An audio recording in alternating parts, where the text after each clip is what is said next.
Hey everybody, I'm Michael. And I'm Max. And remember to go follow us on Instagram at OnlyAnniePod. And on YouTube, the world's only Animorphs podcast. You can also listen to this podcast on Spotify or iTunes or anywhere you find podcasts. So enjoy this episode. So Max, here's a question we never asked. We never asked. Did you like the book? Did you like book 11? Book 11? Oh, yeah. Did you like it? This was one that, honestly, I was kind of cross-remembering this one with, I think it's the next Megamorphs that we're going to go through. Kind of the dinosaurs? In the time of the dinosaurs. Yeah, because they go through the time travel type of aspect again. There's definitely a Megamorphs vibe about this book.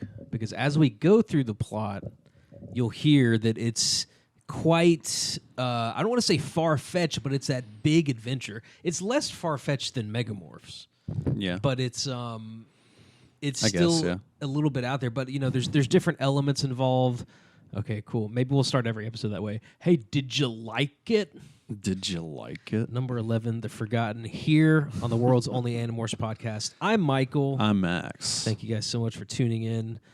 Both have hard copies this week. No Kindle involved.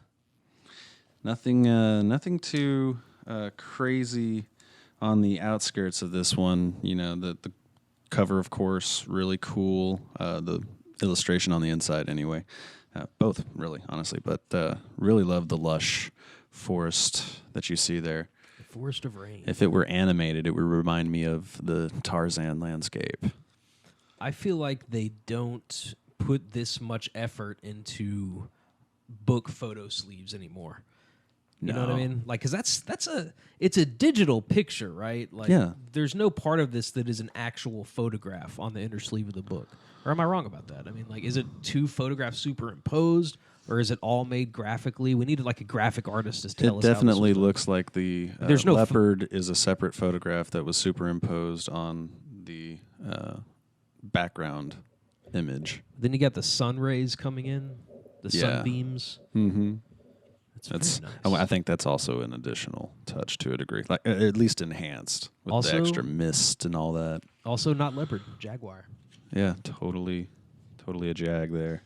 I like in the back flap. Do you have the preview for Andalite Chronicles? Yes, that was going to be my point. Was that's the only really interesting thing on the outskirts this time, and I think the main reason we found that it was interesting is because this is a little bit of a misprint, isn't it? Yeah. Wasn't that November, according to Wikipedia, anyway. It says coming to your bookstores this November, but as we investigated, the Andalite Chronicles actually came out the month after. But that's it. Yeah, so this is the first trace of Andalite Chronicles that we've ever seen. Yes. Right? Here at the back. Mm-hmm. Imagine being a kid and just like looking at that. The first like, inkling of, ooh. I remember being excited about the Andalite Chronicles before it actually came out. Because we just got fresh off of the Megamorphs a couple of books ago, knowing that okay, cool, we've got something else that's part of the what was that word? Continuity of the series. There we go. The other C word, continuity. Besides controller. Yeah. Controller. Besides controller. A big, book that adds to the continuity of the series that's not necessarily one of the numbered series. And now we're already getting another one almost like immediately, it seems like, especially compared to the amount of books that we had to go through already to get to it. And now within that amount of books, we're already getting another one. Woohoo! When did she write this, man? When did K.A. write all this stuff? I wonder how much she had written before book 1 was published. Because you can see a stylistic change from book 1 and book 2 to 3. They become a little bit shorter, a little more serialized, as opposed to the first two. So when did she write Andalite Chronicles? That's a good question. Did she take a break at some point? Because it is like bam, bam, bam, bam. And Andalite Chronicles is not one of these short ones. It's a big, thick book. Mm-hmm. Michael Wonders. You get the first one. I was going to have Jake get the first one because he kind of almost starts the book within the first 30 pages anyway. He wonders if Andalites have a sense of humor, and if they're, or at least if Andalites have a sense of humor, and I'm wondering if they all together have comedians. Do they have anything like that in their societal structure? Entertainment. Entertainment of any sort. I mean, I think Axe hinted towards something in that respect with the Estrine having the ability to kind of entertain people with their morphing capabilities. But and he does. Axe mentions in this book games. He said that he didn't pay attention to what the Sario Rip is because of a girl, and then there was some game. A girl in games. That was another thing. They've answered one of our questions from before that there are male and female Andalites. Yes. So yes, they therefore must have a relatively similar procreative technique. We're getting answers to some of our early wonders. You mentioned a Jake Wonders from Book 11. Here's another Jake Wonders from Book 11. It's on page 94, and it stuck out to me. And we'll go back to the beginning of the plot line and everything here in a second. But it stuck out to me because it sounds like a question we would ask on this podcast. Because Jake says, "Could I morph away from poison? Would morphing get it out of my system? I should have asked Axe." So he's like, if I'm in a morph and I get poisoned, can I go back to human morph? Yeah. Which is exactly like the type of questions that we ask. Yeah, and I think we kind of already hinted at that and answered it within book 4 when Cassie proved that we could by having Marco morph out of his half-torn apart shark morph. And, he was shark at that point, wasn't he? Or was he dolphin? Dolphin, yeah. His tail got bitten off by a shark. Got bit by a shark. Yes. He was a dolphin. Yes, he certainly indeed was. Axe was the one with the shark morph. There's I like how this first scene opens with with them do-si-doing, or what do you call it? Line dancing? Yeah. And the Not part quite on chapter square dancing, I guess. Square dancing, there you go. Wait, what's the difference between square dancing and line dancing? So for me, square dancing is, well, it's just the shape, yeah. Square dancing, you have more freedom on the stage or the dance floor to roam around. You just follow a general stepping pattern, but you can change the direction of that stepping pattern and twirl all over the place and add to it and subtract to it as you need to make your combinations flow together with the song. But then line dancing is specifically where everybody is in a line and does the same dance, kind of like the cha-cha or... Swing your partner around. Yeah. Around. Did you ever have to do that in high school like Jake? No, there was never any kind of like formalized dance instruction in any way, shape, or form. That was kind of a motif. Unless maybe if you took some kind of elective like that, like theater or something, you might have gotten a little bit of that. That was kind of a motif in like Saturday morning shows or cartoons or kids shows where there always would be that gym class day where they're do-si-doing or waltzing or ballroom dancing or something. So that's that first scene. And I love how on page 4, Jake is like, I promenaded, which consists of walking like a big honking goober around in a circle, all in caps. That's hilarious for some reason. A big honking goober.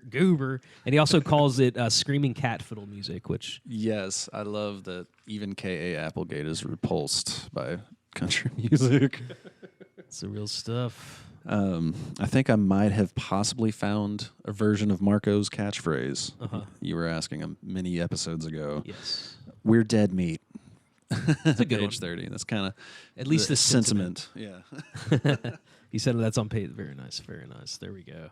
See, that's Marco. You know, even and if every group needs someone to complain.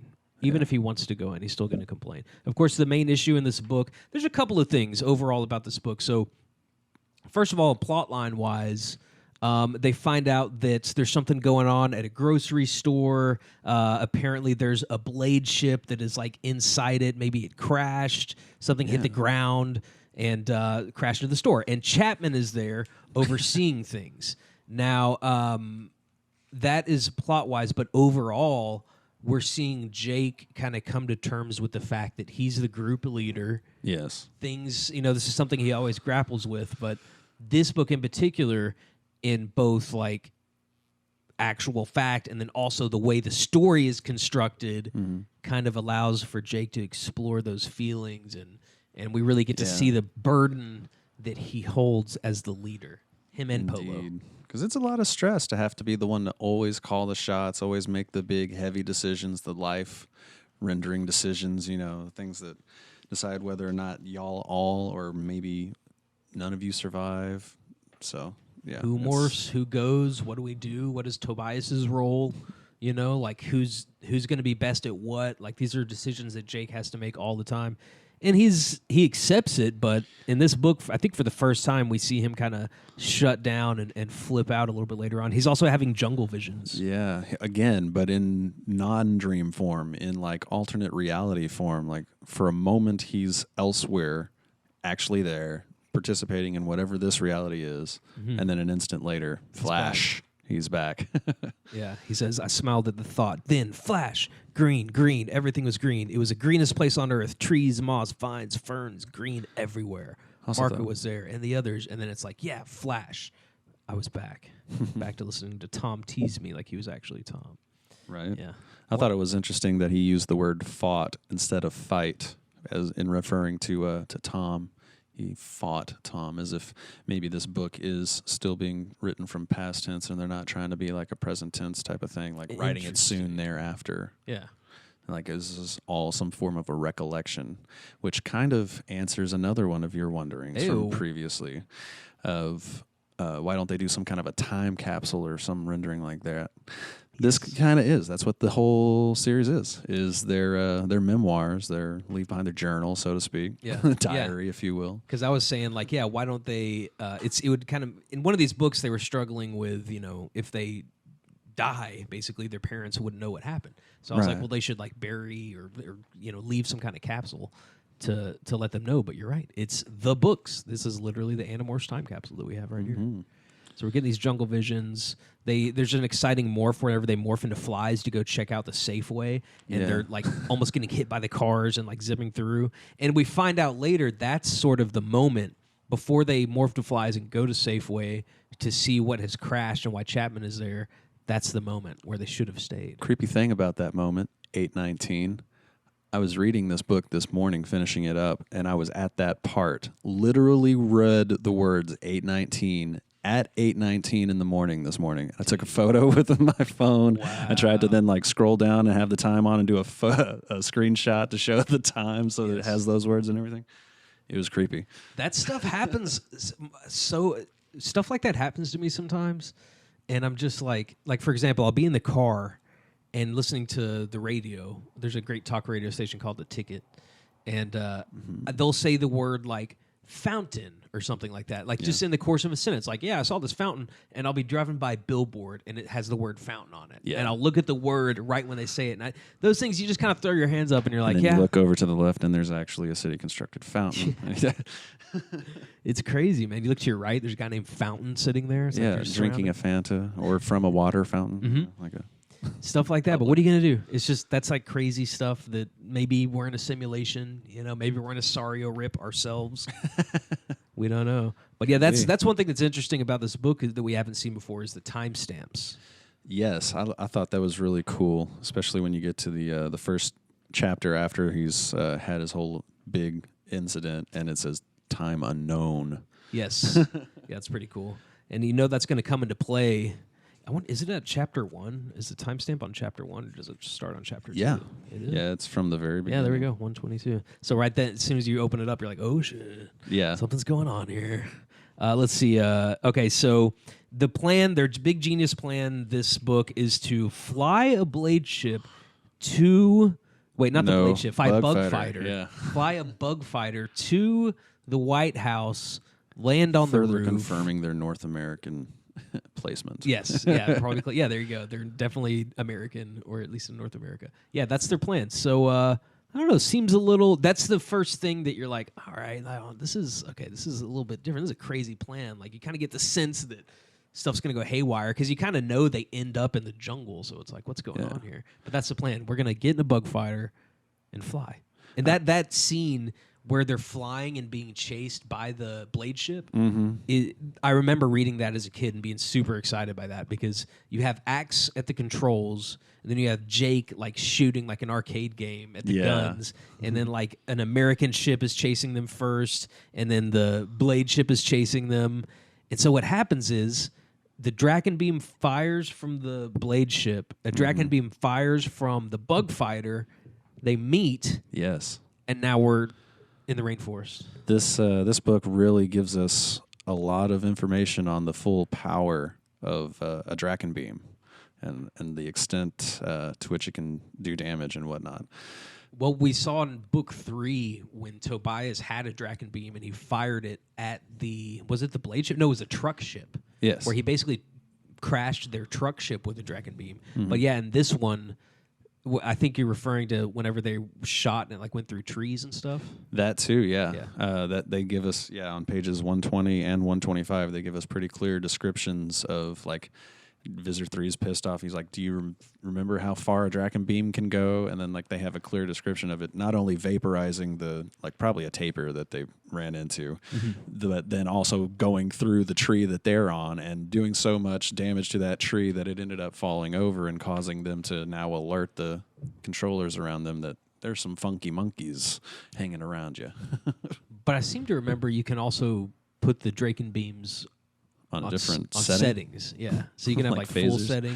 There's a lot of parallels in this book that remind me of like both Star Wars and Star Trek this round. Definitely Star Trek heavy references from time to time. Right. Especially with the whole Sario Rip scenario and like giving Jake almost a Captain Kirk type of experience with the what's the name of that test that they do?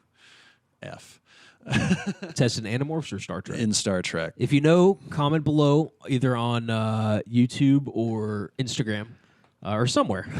Hard to comment below on a podcast sometimes. Ooh, I had it for a brief half second. Leave it for the audience. Somebody's going to answer some of these questions. I'll answer it another episode. There's a scene on page 78 where we find out exactly what's going on with the Sario Rip. Axe came trotting out of the bug fighter. He wiped his hands on a rag, which is a funny visual. And he says, thanks to Cassie's observation, it seems pretty clear that when we and the blade ship fired simultaneously and the Draken beams intersected, we created what we call a Sario Rip. He says, a what? A Sario Rip? What's that? We blew a small hole in space-time, and we were drawn through that hole. And we don't know if we went forward in time or back in time. That's kind of where they're at right now. So that's the first input we get into this.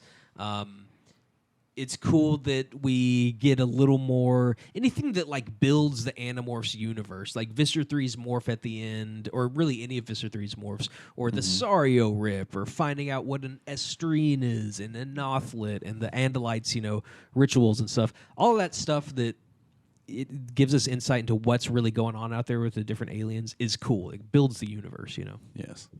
And Sario Rip is that. Also, this is the book that you referred to a few episodes ago to respond to one of my wonders that confirms that you actually cannot acquire a morph from somebody morphed. That's right. Yeah. I remember seeing that. Do you know page 106? 106, okay. Yeah, that's where it says, because Axe morphed a monkey, and the rest of them need to morph monkeys. But yeah, he actually says it right. It says, it isn't possible to acquire a morph from a person who's morphed. In other words, we couldn't just copy Axe's monkey morph. We had to go to an actual monkey. So that's something that no explanation of why. That's something I knew, but I don't. Is this the first time that has been brought up in the series? Yes, I think so. Right? Yeah, I just kind of assumed it before. Makes sense though. Makes sense in this fictional universe, or is it? So on page 95 and 96, you have the terrifying visual of Rachel. Like that's one interesting thing about this book, and of course we'll get to how it ends. But they really go through the ringer in this. Yes, they do. And so Rachel is there she's in full bear morph, and the ants are like the ants are like covering her. The ants were getting at her ears now. They streamed across her closed eyes. I wanted to scream. I wanted to cry. I don't think I've ever felt so totally helpless because Rachel was out cold. There were ants swarming all over her. They were going to get into every orifice. I mean, these aren't just any ants. These are rainforest ants, which sound brutal. Yeah, they're terrible. You thought the fire ants that you deal with around your house are bad. No, these are like way worse, way more aggressive. Millions and billions of them. It's like being in Australia. Everything's going to kill you. The previous answer, though, brought up a new wondering. Okay. Me. I wonder, though they may not be able to acquire a morph from somebody who is morphed, can they acquire a morph while morphed? Nope. No? No. And I don't know if they bring it up, but I happen to know that they can't. Maybe the reasoning being that Tobias can't acquire morphs because he's technically an amorph, but he is a Nothlit. Right. At this moment in time. At this point, yeah. At this point. Can't wait to get to book. Yeah, and that's part of the reason I wonder that, because I know that eventually Nothlitz... Something different happens there. Yeah, but no, I don't think you can acquire a morph while in a morph. You know? I'm pretty sure you can't. I mean, because they always acquire as humans. Granted, I don't know if they ever address it in the book, but it seems like if they could do it. Usually if we ask the question within a book or two, they end up answering it. So I remember as a kid, here's another Wonders. As we veer off the plot line a little bit, I have a Wonders, Michael Wonders. I have a Max Wonders as Michael. I used to think this as a kid too. And eventually I guess I took a science class or something like that, because I was like, if they are touching a dog and they're acquiring a dog, wouldn't they also be touching microscopic organisms too? And so why don't they morph into bacteria or some microscopic live thing? Probably because at that point in time, that's not what they're focusing on. And that's how they acquire, is they focus on whatever they're acquiring. So I'm sure if they really wanted to go that direction, maybe a fanfic somewhere out there I thought of and addressed this we could look for. But they could, because I'm pretty sure that bacteria and things like that, however small it might be, does still have DNA to some extent. Yeah. Right? Yeah. Some people think that those tiny bacteria. I've got another off-topic wonder. I wonder. Oh, hey, we got 3 I wonders. Is this my coffee? Yes, that's your coffee. It's pretty full too. I don't know if it's still really hot, but it's pretty full. It felt warm, so I figured it must be. I had to pour a little bit out because I was like, oh man, he's going to drink this. It's just going to... You ever drink coffee that's super full and it just goes all over your face? Yeah. It's like, Well, thank you. So Axe does determine... Okay, well, let's see to 104. On page 104, there's a hint of how Jake is feeling. I'd been screwing up plenty. First, by deciding to go into the stupid Safeway to begin with, and then by endangering Tobias, and then by endangering Axe, and then by leaving Rachel alone to almost get killed, but at least no one had gotten killed yet. So you see throughout this book, he's doubting his decisions. Foreshadowing. Yes. Yeah, no one had been killed yet. So Axe does determine that they are back in time because he says, I suspect we've moved backward in time, but not far. We are existing simultaneously both here and back home. There's 2 of each of us. He explains through time travel, Andalite explanations that they have to get back home by, like 8:38 or something like that, right when they're about to go into the Safeway. 8:54, I think, is the... 8:54, okay. Yeah, and it's cool because, all that time lines up perfectly because Jake had to stay to watch the fight with his dad and Tom and his dad's coworkers. And so he gets there, so it's like 8:50, whatever, that they have to get back match by. Or something. I wonder if it was like Tyson. Yeah, who was Lennox Lewis, maybe. Who was fighting that night? Yeah. We could probably look up title fights around 96, 97. To narrow it down. Yeah. Of course, maybe it was actually like a kickboxing fight and they're trying to mislead us. Could be, yeah. It might not have actually been Brazil. It could have been Peru. Could have been Peru. Not that far. Classic Animorphs morphing fun. Whenever they get into the monkey morphs, this was fun, man. Yeah. I forgot about... And it's such a basic element. We got a monkey in here. Such a basic element of the series that I had forgotten about until we started rereading these, Max, on the podcast. Is like how much you go into the mind of the animal, right? And like to me, monkey is like the funnest animal, right? Like as a kid watching Dunstan Checks In, you're like, I want a monkey. I want a pet chimp. Yeah. Oh, there were a few of those. There was Dunstan Checks In. Then there was another one where like a little girl was friends with a monkey. There were a lot of monkey movies. There's like Mighty Joe Young. There was that one with Matt LeBlanc and a monkey. I'm going to look up this one with the girl. She ended up being an American Beauty, and she was also in Hocus Pocus, but she was in a movie with a monkey. Was that Dunstan Checks In? Dunstan Checks In? It might have been, because they were in a hotel with an orangutan in that one. Yeah, I think that was a boy, though. Let me see. What is her name, first of all? She starred in... Hocus Here Pocus. on the world's only Animorphs podcast, whilst we delve into the odd world of monkey-related shows. But the point being, as I look this up, at the same time, the point being that Thora Birch, that's her name. Thora Birch, I remember her. That was always the funnest, coolest animal. Monkey Trouble. Okay, it was called Monkey Trouble. Not so Monkey Thora Business. Birch. Let me try to show this to you, Max, without unplugging the laptop. Was the name of the Matt LeBlanc movie? Ed? Yeah, yeah, maybe. That sounds about right. Sounds like something Joey would be in. Monkey Trouble. Yeah. So anyway, so at this time, there's all these fun monkey Speaking movies. Of monkey movies, there's a monkey book now that KA has more recently written. A monkey book? Yeah, there's like the one and only Bob and the one and only Ivan, I think, are the two names. Are these like children's books, or are they? Yeah, they're still children's books. Same kind of vein in that they handle some heavy issues. In this case, it's similar to a Mighty Joe Young type of situation. Captive animal that is needing care and wild rehabilitation and stuff this is like a K.A. Applegate creation, huh? No, it's a K.A. Applegate retelling of real life events. That's cool. Yeah. I haven't looked into that, dude. We should get into like after this series, after this entire podcast that we get into. There's possibilities once we finish 54. We could do the Dragon Ball podcast. We could also read all of KA's other stuff. Like the Everworld series was great. It was. Yeah, it was From really what cool. I hear. I went to the mall yesterday and was in Barnes & Noble trying to look around because I know that they sell it online, the new graphics novel. Yeah. Couldn't find a single copy in the store, which Any either Animorphs-related paraphernalia whatsoever? Nothing, not a single. I went through all the various sections that it could or would have been in, from young adult to the little kids science fiction section. I found like a bunch of K.A. Applegate books, but did they have Animorphs. Everworld? They did not have Everworld, but they did have the one and only Ivan and the one and only. I think you got to go to Bob Half is the Price other one. Books.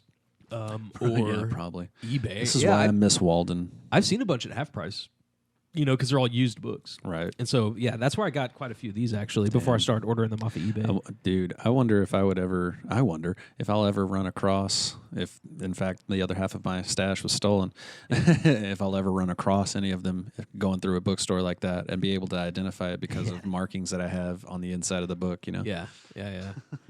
And I hope you find the other half of your original collection. Yeah, me too. We got page 122 when the Hork-Bajir see, poor little like pig thing, and then they start shooting. They start going crazy. They start going ham, destroying every animal, firing Draken beams here and there.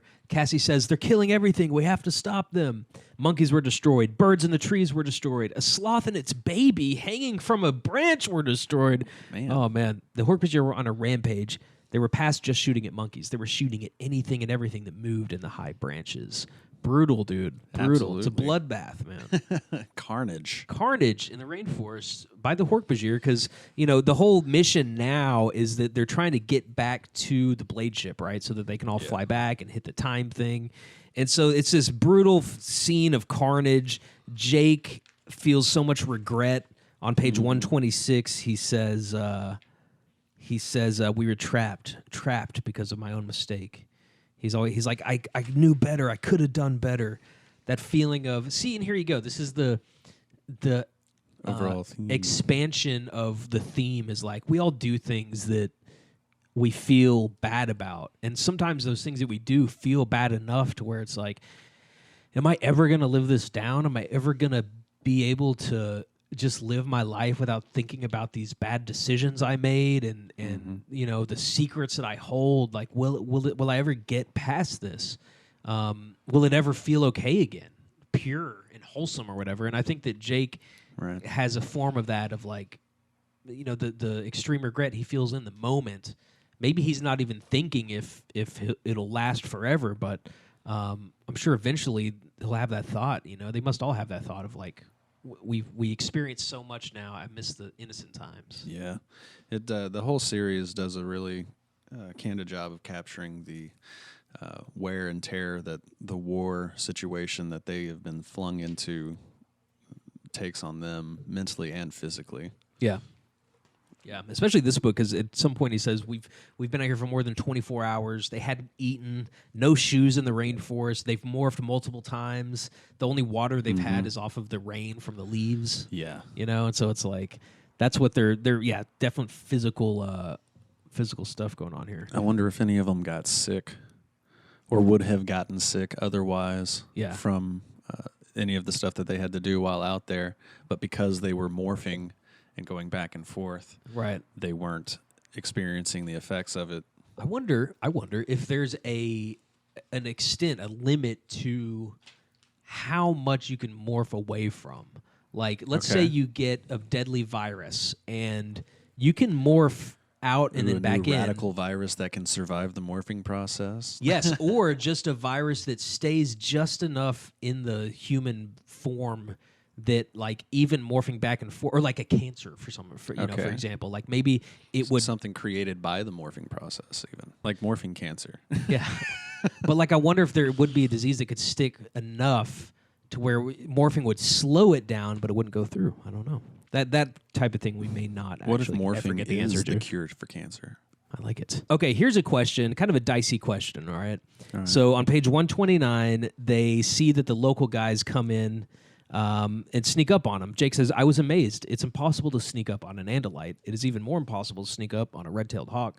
And then 12 guys, some older, some younger, all with intense jet black eyes and black hair, had done just that. So they're like these master hunters. They're humans. So here's my question. If they were to acquire one of these guys, let's say Jake acquired Polo, the leader of these guys. Okay.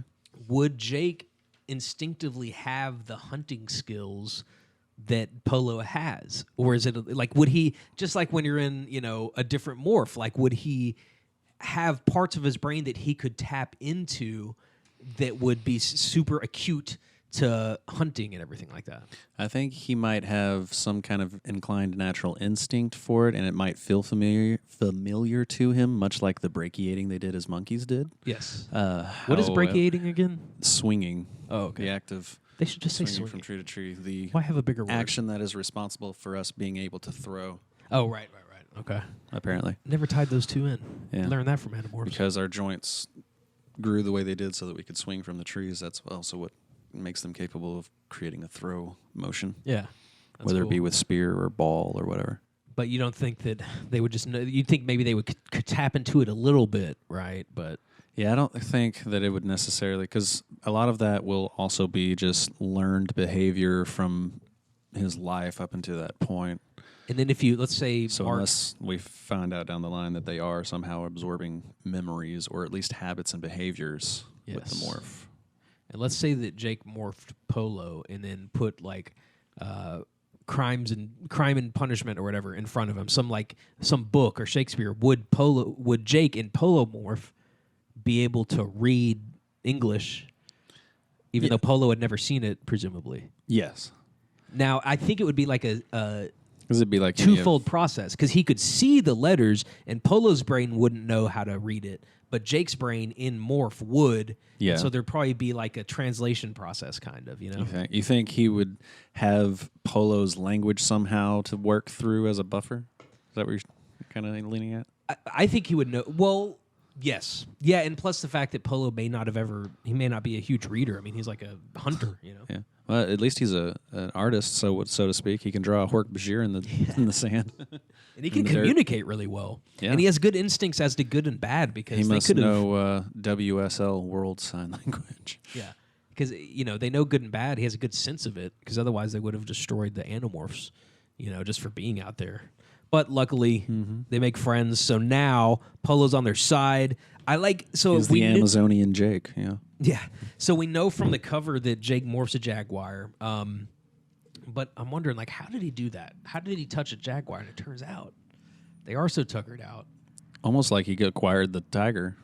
Yeah. Well, that was in a zoo. That kind of makes sense. A little more controlled environment, but still same kind of instance. All of a sudden, out of nowhere, there's that big cat right next to Jake, and he's like, "Oh, nice kitty." Yeah. So he reaches out, he touches everybody the jaguar. acquire this in succession. Yeah. And they all kind of peel off one by one. Now they have the most powerful animal in the jungle. Max, what do you think about this band name? Acquire Jaguar. Acquire Jaguar. Acquire Jaguar. I like it. New band name.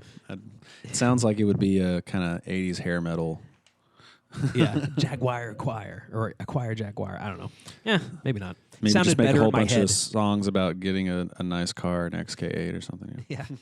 It sounded better before I actually said it. So in this book, Tobias has to fly above the tree line because it's so dark, right? That got me thinking, because we know what happens. We're not going to spoil it here, but some very eventful things happen in a couple of books from now. And I'm wondering how much of what happens, how much of it was a burden as a writer to have Tobias there when he couldn't really do stuff sometimes. Like, he's always kind of flying in the air. Although he does have a big role. Kind of reconnaissance. In fact, he even like is giddy that he got such a big role, especially during the first scenes when they're going through the acquiring process for the bug fighter. He actually is like, yeah, I get to participate, diving through the hole in the roof. And then after the fact, being like, oh, crap, there's people on the roof I should have probably done something about before diving in here. He risks it for the biscuit. Absolutely. Lucks the schmuck out and gets into. Thankfully, they had already called most of the controllers out of the bug fighter to go and help with him, and then got to subvert into the bug fighter itself. Yeah, we did kind of jump over that chaos of that. Right as Axe figured out how to close the door. Yeah, that was cool. And now they're all on this alien ship. That was the part that kind of reminded me of Star Wars. Once they're flying through with the bug fighter and Axe is getting to learn how to control it, he's kind of like Han Solo there. Yeah. And then Jake gets to be Luke jumping down onto the gun and like, ooh, getting to shoot at TIE fighters or blade ships, whatever you want. Definitely two universes referencing each other. Or Animorphs referencing the Star Wars universe in a way. Mm-hmm. Sci-fi nods abound. That's kind of why one reason Star Wars is so good, though, because it does capture that imagination. Like, there's probably a bunch of writers who would think of that particular scenario, but they did it in Star Wars, and so if something may seem like an imitation or a tribute, even though it's just, the storyline or whatever. There's a really cool... there's a really cool rainforest description on page 143 and 144. That's really, whenever they morphed a jaguar, and now these few pages and these passages pop out to me as like, man, this is it's so vivid, just all the different animals they see, the night turning into day, and now the rainforest is alive. Jungle is alive. Yeah, KA once again going to town on the imagery, getting you completely submersed in the world that they're in. With the passion to get that message across almost. Like, she's like, you could tell that she feels so engrossed by this, like, magical land that she's, like, wants to get that across, and it comes through, I think. And she's great at pacing. I really got to say, she does a great job of alternating the pace of her writing to fit the situation. When it calls for sudden movements and fast interpretations, she's short, sweet, to the point, saying just the active words that are necessary, short description of what's going on, and just back to back to back sentence, almost incomplete sentences back to back to back, just to create that effect. And then full on description wherever there's time to breathe, elongated passages and whatnot. And kind of the humor intertwined with it, like where she says, kind of towards the end of the description of the rainforest, she says, and every time I thought, well, I've seen it all, the rainforest would answer, kid, you haven't seen anything. Take a look at this bird. Take a look at that flower. Get a load of this creature. Little human boy, I have more to show you than you could see in 10 lifetimes. And then Rachel, it says, she says, okay, I take it back, but it says, Rachel said, breaking the silence at last, which is, that's another cool image. They're all just quiet, crawling through, just like, whoa. Amazed. Yeah, it's pretty complete cool. wonderment of the world that they're in. Seeing a little bit of that beauty that the Elemist had been referring to. Yes. Yeah, and even Axe is like, your planet is quite beautiful. So two points in this book where you're really engrossed in the imagery: the monkey morph, and then also the jaguar morph as they're going through the rainforest. Jake finally flips out, kind of like Cassie did a few books ago, on page 149 when so like everything bad is happening. They don't really have a plan. They don't really know what they're going to do. But Jake says, "Look, I don't know. All right, I don't know. I don't know what to do. I don't have any magic answer." And then Marco says, "Jake, you're supposed to be our fearless leader." And then Jake says, I swear, I almost lost it right then. It'd be like that, another Dragon Ball reference, that moment when Gohan snaps after Android 16's head is smashed by Cell. He's like ping. Right when Marco says that, he's just like, flips a switch on him. He's like, okay, fuck this. He says, I swear, I almost lost it right then. If we'd both been in human form, I might have punched Marco. He's like, I never said I was anyone's leader. So he's kind of flipping out. And then, of course, Cassie makes him feel a little bit better. But then Cassie points out that, wait, Jake's the only one who's having these hallucinations, these flashes of back and forward in time. What's going on there? And then Axe is kind of keeping a secret this whole time, but he does tell... Yeah, he does tell Jake that Axe says, Prince Jake, it's possible that you are the only real person here. The rest of us may be only a memory. He's like, what are you talking about? And Axe is like, we may not actually be here. Not really. I mean, yes, we're here in one timeline, but that timeline was later erased. So it's like, perhaps they are the forgotten. There you go. Dude, yeah, great title for this. Forgotten. Okay, so like as I'm sitting here talking about this and kind of recounting the book, I'm like, man, this is one of the more involved, intertwined, like, what's the word? Like almost the cover. The cover is orange and white and pops, and that's kind of like this book as a whole. Like it's so, it's sort of off the beaten path, but also very descriptive, immersive, and then the whole time travel angle and like the alternate timelines. It's like, whoa, dude. Yeah, this one's a trip. The conundrum that they create for themselves in order to escape their own predicament as they run from Visser 3's morph, the Lurdethak. There you go. Okay, I like that better. Lurdethak. Yeah. So once again, expanding the universe a little bit. Somewhere in this Animorphs universe, there's a tree-looking, vine-wielding monster. Perhaps we should go back and re-record the opening to where it's just us doing the various animal calls that they have throughout here. The scurry, roar, ki-ra.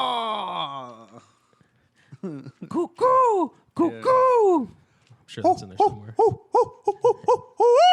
Kira! Kira! Kira! Yeah. That was good. Tzoo! Yeah! Zap! Zoo! Zoo! Zoo! Vereet! I'm mixing in the weapons. Yeah. Sario Rips! No. Sario Rip. Another band name. Is there a band called Sario Rips? Dude, I'm sure. There's got to be at least a song called Sario's Yeah. Rip. And I bet it rips. It better rip. It better rip. So, good old Polo throws Jake a spear while Jake is in monkey morph. Jake is then able to use that thing you were talking about. What did you call it? With the throwing in the shoulder? Climbing? Brachiating. Brachiating. He uses brachiating to throw the spear. Hits Visser 3, the Lurdethak, and then all of a sudden, pop. They're back there. Pop goes the weasel. Yeah, they're back there at 8:19 p.m. Monkey's neck. 8:19 p.m. behind the Safeway, and then Jake finds out that is the moment where everything changed. And then as a final explanation, Axe says... By the time I got to that 8:19, it was more like 10:15. Oh, yeah. What if it lined up every single time you read the chapter? It's like, holy shit. I was wondering, that was another one of my wonders. I wonder if that was the reason why she put that timestamp on each given chapter, was that just happened to be the time that she either started or finished writing that chapter. Yeah. Like that's the approximate time it takes her to write from one chapter to the next. I'm sure she had like a storyboard too. Yeah. Of like, okay, here's this timeline, here's this time. It's a lot to go into a little book like this, you know? Okay, so, and this is the explanation at the end. Axe says, even as you died in the rainforest, oh yeah, because he says, I think finally what happened... get the secondary explanation of how to return from Sario's Rip. Yeah, you just die. He says, I think what happened, Prince Jake, is that you died. He says, I felt a chill run up my spine. But even as you died in the rainforest, you were still alive here. So your mind snapped back. Then you undid the timeline. So none of it ever really happened. You can't morph the jaguar or monkey because you never really acquired those animals. So none of it happened. Yeah. Except the beginning part. They decided, wait, so what happens with the bug fighter then? So basically it's a whole, that's the next wonder that I have. Hopefully that gets addressed in the next book, like part of the summation in the first chapter maybe. Where they reference the previous events. Maybe they'll say like, because I'm sure the Yerks just got it cleaned up, right? Yeah, worst case scenario. But yeah, I'm sure he was so like traumatized by that whole memory that he's just like, I don't care what happens. That bug fighter can go. They can have that bug fighter. Not worth it. And then as Jake kind of comes to terms with, he says, with his decisions, he said, it was a disaster there, Axe. I blew it. The only reason we got out is because I'm lucky. And he says, Axe says, Elfangor once told me, it's the leader's job to be lucky. So sometimes success is just luck. He says, well, Elfangor's luck right now. Yeah. Yes, we must hope yours does not, Prince Jake. Don't call me Prince Jake. Yes, Prince Jake. Yes, Prince Jake. Call me Prince. Yes, Prince Jake. So yes, absolutely, Jake. I mean, Axe has a sense of humor. There was another, what page was it on? That page 79. He say, thanks to Cassie's observation, it seems pretty clear that when we and the blade ship fired simultaneously and the Draken beams intersected, we created what we call a Sario Rip. A what? A Sario Rip? What's that? We blew a small hole in space-time and were drawn in through that hole. English, please? I warned. Plain English, please? We were blown through time, Jake, Cassie said. We aren't where we want to be, and we aren't when we want to be. I stared at her.